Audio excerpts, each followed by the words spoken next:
Prabha channel के सभी दर्शकों को मेरा प्यार भरा नमस्कार। मैं डॉक्टर तारू सिंधिक देरानातुंग गवर्नमेंट कॉलेज ईटानगर में हिंदी डिपार्टमेंट में बतौर सहायक प्राध्यापक यानी असिस्टेंट प्रोफेसर के रूप में कार्यरत हूँ और मैं रहने वाला अपर सुबनसिरी डिस्ट्रिक्ट दापोरिजो से हूँ, जो तागिन कम्युनिटी से बिलोंग करता हूँ। मैं आज दीदी अरुण प्रभा द्वारा प्रायोजित विशेष कार्यक्रम what's the story roots and tales के इस विशेष प्रस्तुतिकरण में मुझे स्टोरी टेलर के रूप में यहाँ आमंत्रित करने के लिए मैं दीदी प्रभा अरुण प्रभा को बहुत बहुत मैं धन्यवाद ज्ञापित करता हूँ। आज के इस विशेष कार्यक्रम में एक बहुत ही खूबसूरत कहानी लेकर मैं प्रस्तुत हूँ, जिस कहानी का नाम है हिमबिन Taj tale of a transcendent beauty. ये एक किताब है, मेरे हाथ में आप देख रहे हैं और मेरे पीछे स्क्रीन में भी आप देख रहे हैं। ये पुस्तक जिसको लिखी है श्री लोपा रेबी कोजुम जी ने, ये भी रहने वाला अपर सुबनसिरी डिस्ट्रिक्ट का ही है और इस कहानी में बहुत ही खूबसूरत तस्वीरें भी बनी हुई है, इलस्ट्रेशन, जिसको बनाया है तोमर तोमसाई नायम ने। ये भी अपर सुबनसिरी डिस्ट्रिक्ट के रहने वाले हैं।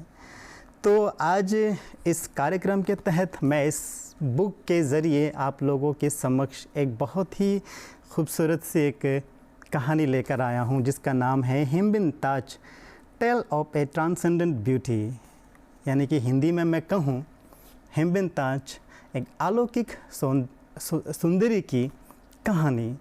और मैं ये भी बताना चाहूँगा कि ये पुस्तक जो है लोपा रेबी का एक डेब्यू बुक है, जो पब्लिश हुआ है इंडिजिनियस पब्लिशिंग हाउस ईटानगर से।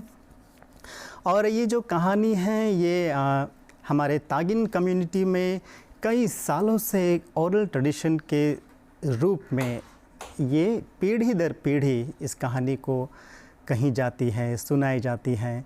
मैंने भी बचपन से इस कहानी को सुना हुआ है।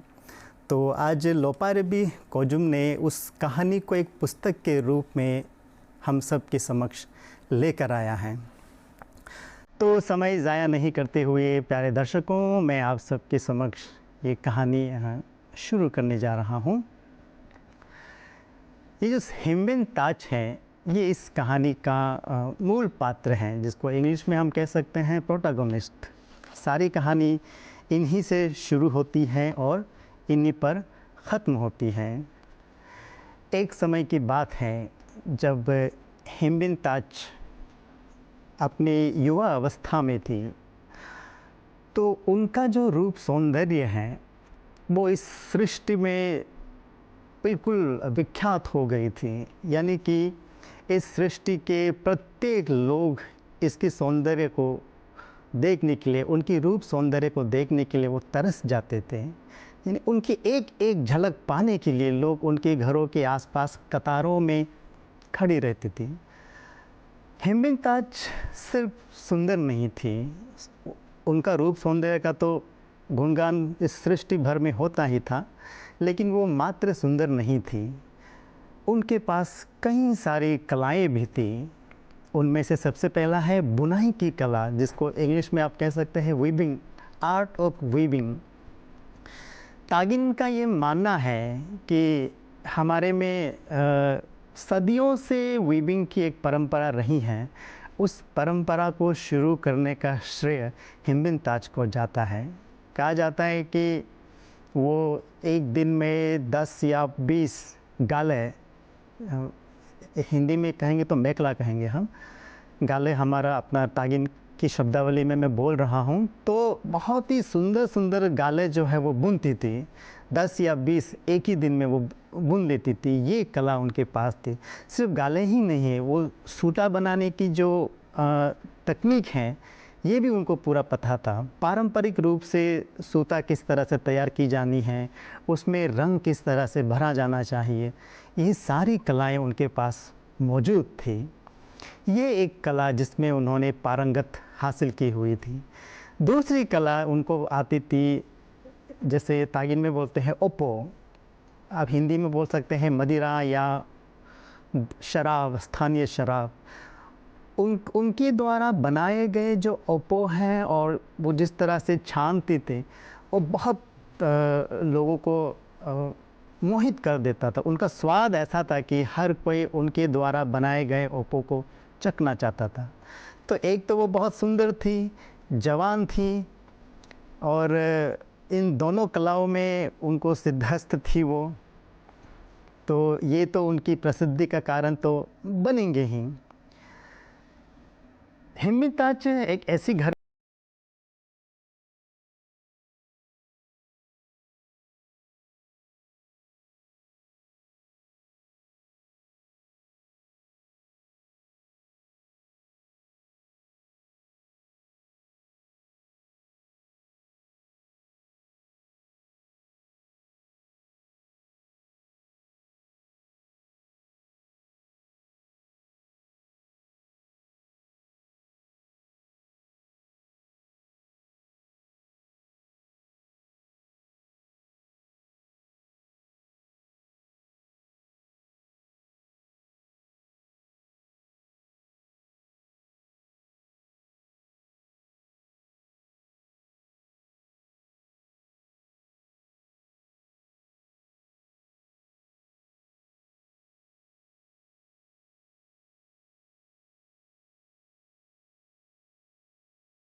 और डायरेक्टली और इनडायरेक्टली हिम्मताज के पास जो है वो विवाह का प्रस्ताव लेकर जाते थे।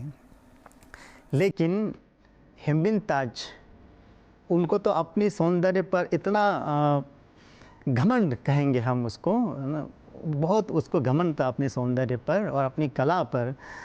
उन्होंने किसी के भी प्रस्ताव को बिल्कुल स्वीकार नहीं किया। जो भी आया प्रस्ताव लेकर, सबको उन्होंने ठुकरा दिया।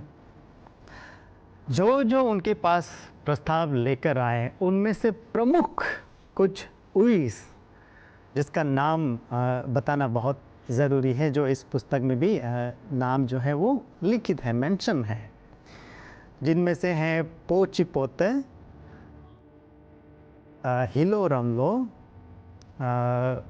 किबुरियाबू, उइलोमा। ये कुछ ऐसे मेल स्पिरिट्स हैं जो हिम्मताज के पास जो है अपने विवाह का प्रस्ताव लेकर जाते थे। और ये जो नाम अभी मैंने लिए हैं, ये सभी स्पिरिट्स में से सबसे शक्तिशाली और सबसे महत्वपूर्ण माना जाता है। आज भी उन स्पिरिट्स को तागिन कल्चर में उसको पूजा जाता है। ये उनके बिलीफ सिस्टम में आज भी ज़िंदा है।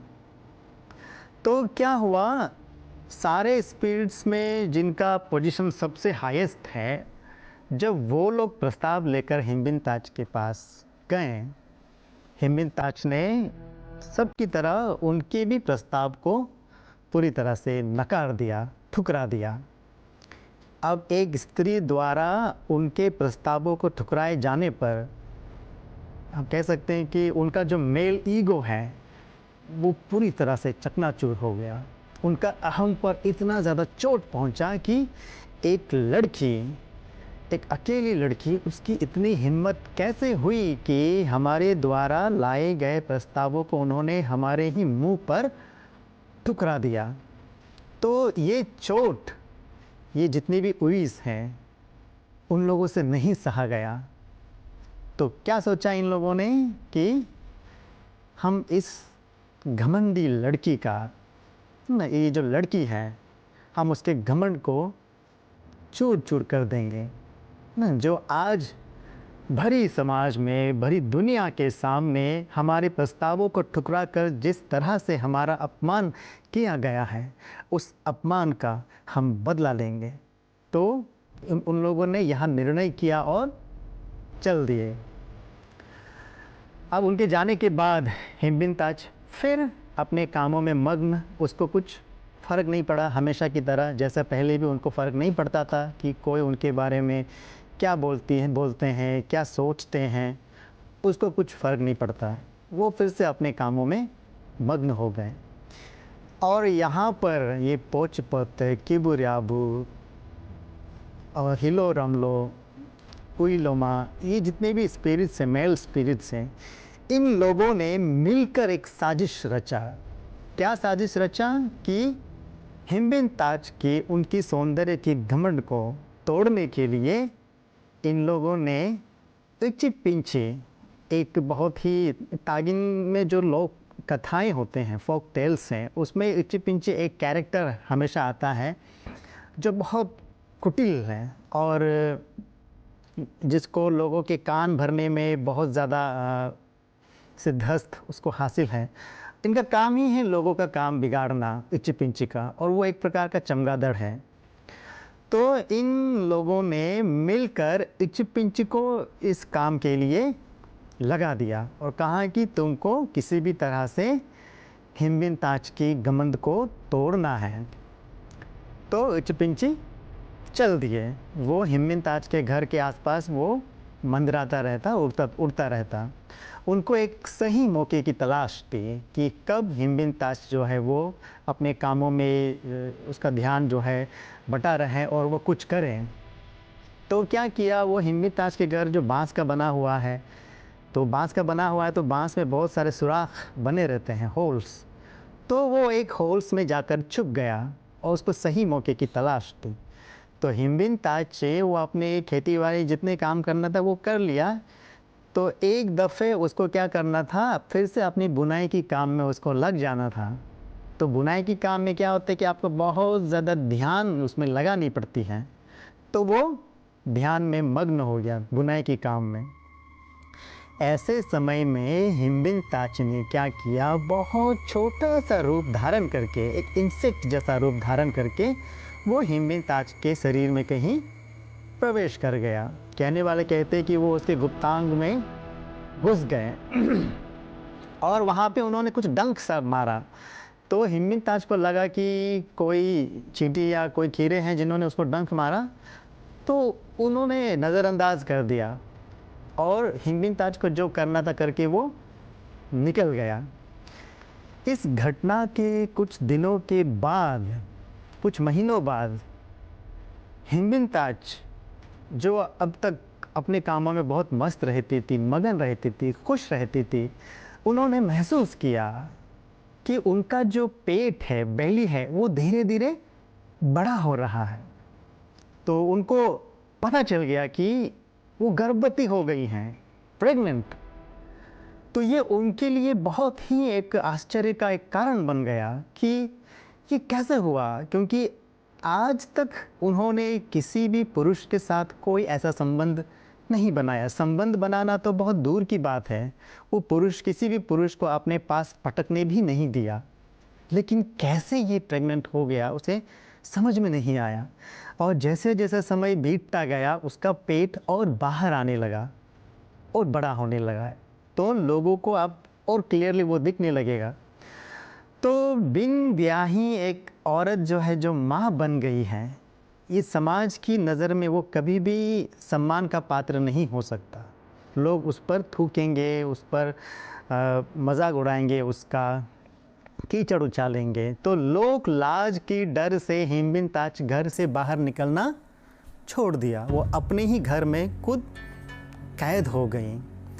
लेकिन समय बीतता गया, वो बच्चा बड़ा होता गया, तो उसको जन्म देने का टाइम आ गया। तो जब उस बच्चे को उन्होंने जन्म दिया, उस नवजात शिशु का जो रूप था, जिस शक्ल सूरत को लेकर उस बच्चे ने जन्म लिया, उसे देखकर हिम्बिन की तो और भी होश उड़ गए, क्योंकि वो बच्चा जो है दिखने में इंसान जैसा तो बिल्कुल भी नहीं था। उनका चेहरा बिल्कुल चमगादड़ का शक्ल वाला था। हाथ पाँव इंसान जैसे हैं, लेकिन उसका जो पूरा चेहरा है वो एक चमगादड़ की शक्ल जैसा था। हिम्बिन ताज की जो आंखें हैं वो फटी की फटी रह गई। आखिर ये कैसे हुआ, ये कैसे उसके पेट में ये बच्चा पला और किस तरह का बच्चा जन्म लिया है। तो हिमबिन को क्या करना था, उस बच्चे का बाप का पता लगाना था। तो वो जिस जगह रहती थी उस जगह कहीं पर कोई नदी बहती है, तो उस नदी में एक रोज़ क्या हुआ, उस गांव के सारे लोग, वो जो कम्युनिटी फिशिंग के लिए गए हुए हैं, जिसको हम तागिन में सबक पनम बोलते हैं, तो सब लोग वहाँ पर मछलियाँ पकड़ने के लिए गए हुए हैं। तो जिस रास्ते से वो लोग गए हैं उसी रास्ते हिमबिन ताज जो है उस अजीब से जो नवजात बच्चे हैं उसको उस रास्ते के किनारे उस बच्चे को रख दिया और वो झाड़ी में खुद छिप गए। शाम के वक्त जब सारे के सारे लोग मछली पकड़कर वापस लौट रहे थे, जिसमें किबुर याबू भी है, हिलो रमलो भी है, पोची पोत भी है, ये जितनी भी स्पिरिट्स हैं सब लोग एक एक करके आ रहे हैं। आते वक्त सब एक एक करके सब ने उस बच्चे को देखा, उस बच्चे की रोने की आवाज़ सुना और उसको जाकर सामने से देखा। देखते ही सबके होश उड़ गए। जिन्होंने भी देखा सब ने बोला कि ये कैसा घिनौना बच्चा है, किसने पैदा किया इस बच्चे को, इतना भयानक रूप है इसका। उस बच्चे को लात मार के घूसा मार के सब गुजर जाते थे। हिमबिन देख रही हैं छुप कर कि कोई भी उसे स्वीकार नहीं कर रहा है। एक एक करके सब लोग जा रहे हैं उस बच्चे को उस तरह से तिरस्कार करते हुए। अंत में इचिपिंची वो अदर लेकर, बांस और बैंट का बना हुआ जो बास्केट होता है जहाँ पर मछलियाँ इकट्ठा की जाती हैं, अदर लेकर वो जाते हुए देखा कि उस बच्चे को देखते ही इचिपिंची ने उस बच्चे को अपने गोदी में उठा लिया और उठाते ही वो उस बच्चे ने भी रोना एकदम से छोड़ दिया, वो शांत हो गया।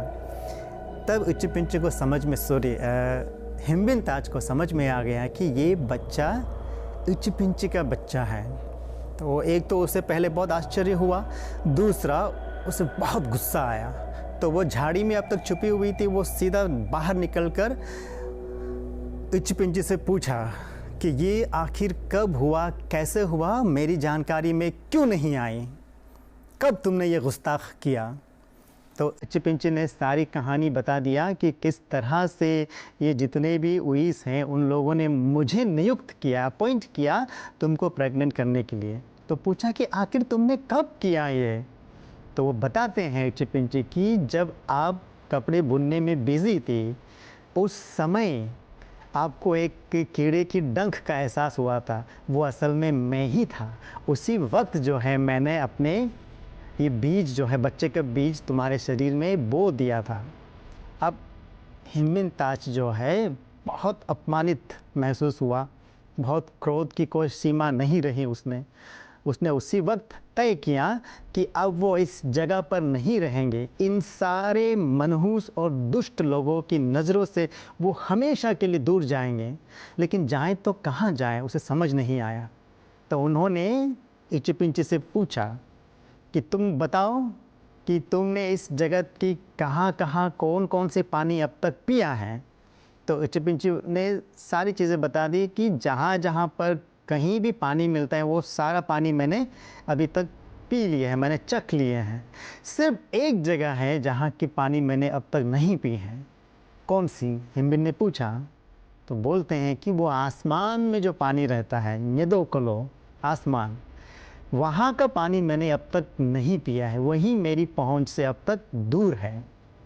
तो हिमबिन ताज उसी वक्त वो तय करती हैं कि मैं न्येदोकलो चली जाऊंगी, जहाँ पर तुम लोग कभी पहुँच नहीं सकते। जिस जगह पर तुम्हारे जैसे दुष्ट और पापी लोग रहते हैं उस जगह पर मैं एक पल भी अब नहीं रह सकता। उसी वक्त हिमबिन ताज ने क्या किया, बांस का सीढ़ी, बैम्बू का लेडर बनाना शुरू किया। धीरे धीरे वो लेडर बनाते हुए वो आसमान की ओर जा रहे हैं। लेकिन आसमान की तो कोई सीमा ही नहीं होती है। फिर भी वो ठान लिया था कि अब मुझे इस धरती पर नहीं रहना है, मुझे किसी भी तरह से न्येदोकलो में पहुंचना है, यानी कि आसमान में। वो लेडर बनाते हुए चढ़ती जा रही। उसको खुद एहसास नहीं हुआ कि कितनी ऊंचाई तक वो चढ़े जा रहे हैं। कितना वक्त लग गया उसको भी नहीं पता चला। लेकिन जहाँ से उनका बेस शुरू हुआ था वो लेडर बनाने का, वो सीढ़ी बनाने का, क्योंकि काफ़ी समय बीत गया। बहुत समय बीत जाने के बाद क्या हुआ, वहाँ पर कीड़े लगने शुरू हो गए नीचे, जहाँ से सीढ़ी शुरू हुई थी। तो क्या हुआ, कीड़े मकोड़े के लगने के बाद जो है वो सीढ़ियाँ जो है धीरे धीरे धराशायी होना शुरू हो गया। तो हिमबिन ताज जो है, जो अब तक बहुत ऊपर जा चुकी हैं, बहुत ऊंचाई को उन्होंने प्राप्त कर लिए हैं, उस सीढ़ी के साथ जो है वो ज़मीन पर वापस आ गिरी। तो ये गिरना जो है उसकी आत्मसम्मान को और भी ज़्यादा चकनाचूर कर दिया। यानी कि जिन लोगों से वो हमेशा के लिए दूर चली जाना चाहती थी, किस्मत ने उनको फिर से उसी लोक पर, उसी ज़मीन पर ला पटक दिया। अब इससे क्या हो गया, हिमबिन ताज जो है वो एकदम से मूर्छित सी हो गई।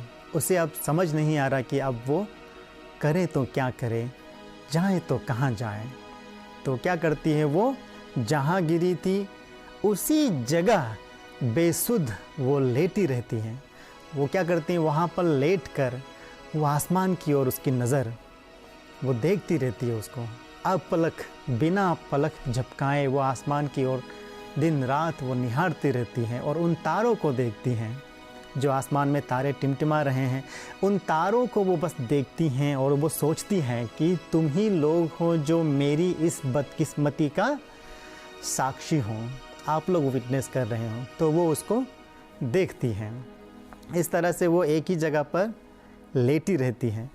तो धीरे धीरे क्या हुआ, उनका शरीर में जो प्राण हैं वो प्राण भी उसके शरीर को छोड़कर निकल गए। और ये जो धरती है उसने क्या किया, उसे अपने आगोश में ले लिया। अपने आगोश में उन्होंने उसकी आगोश में हिमबिन ताज जो है वो समा जाती है, वो धरती का हिस्सा बन जाती है।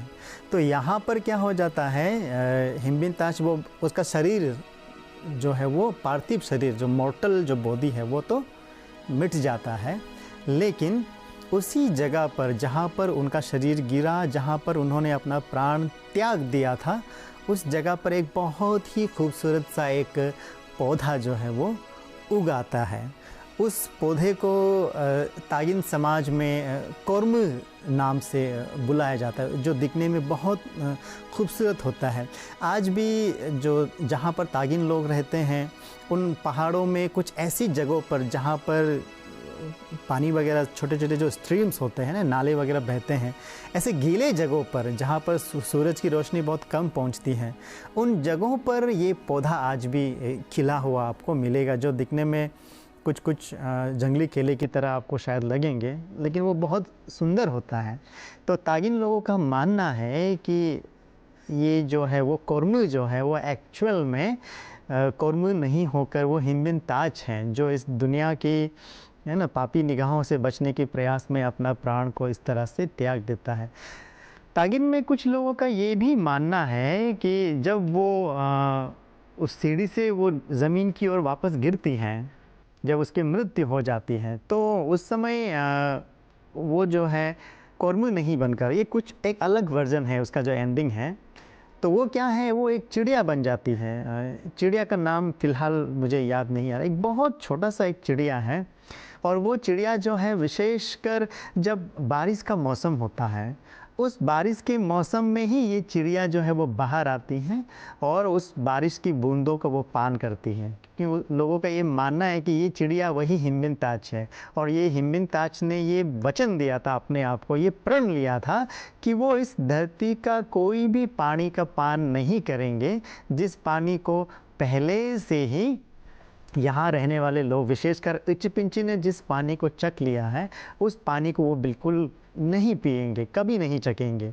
तो इसीलिए सिर्फ नेदोकोलो से आने वाली जो पानी है उसी को वो चखेंगे, ये उन्होंने ऐसा प्रण किया था। तो इच्चपिंची एक चिड़िया हिमबिन ताज जो है वो एक चिड़िया बन जाती है अंत में।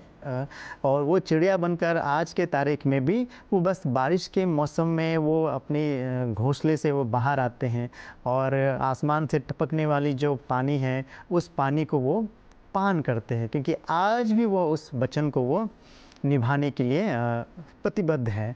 तो इस तरह से तागिन में ये जो कहानियाँ सदियों से प्रचलित है, इससे हमें एक तो ये हमें सीख मिलता है कि हमें अपनी खूबसूरती को लेकर, हमें अपनी कला को लेकर इतना घमंड भी नहीं करना चाहिए, क्योंकि घमंड जो है किसी भी चीज़ के लिए अच्छी नहीं होती, वो हमारे लिए बहुत नुकसानदेह होता है। हिमबिन ताज का अंत में जिस तरह से उसकी मृत्यु हो जाती है, कहीं ना कहीं उनकी अपनी सौंदर्य और अपनी जो कला नैपुण्य है उसको लेकर कहीं ना कहीं उसके भीतर जो है एक घमंड जो है वो बैठ गई थी।